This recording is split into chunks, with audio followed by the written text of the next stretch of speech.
शुक्लाम्बरधरं विष्णुं शशिवर्णं चतुर्भुजं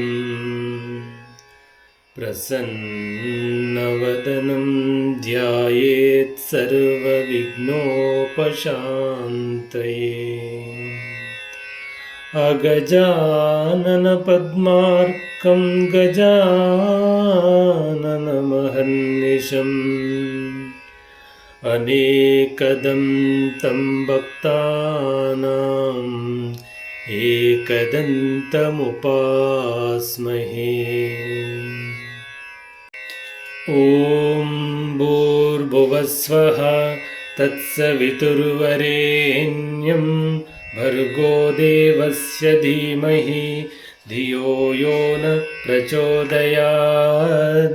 ॐ भूर्भुवस्वः तत्सवितुर्वरेण्यं भर्गो देवस्य धीमहि धियो यो न प्रचोदयात्। ॐ भूर्भुवस्वः तत्सवितुर्वरेण्यं भर्गो देवस्य धीमहि धियो यो न प्रचोदयात्।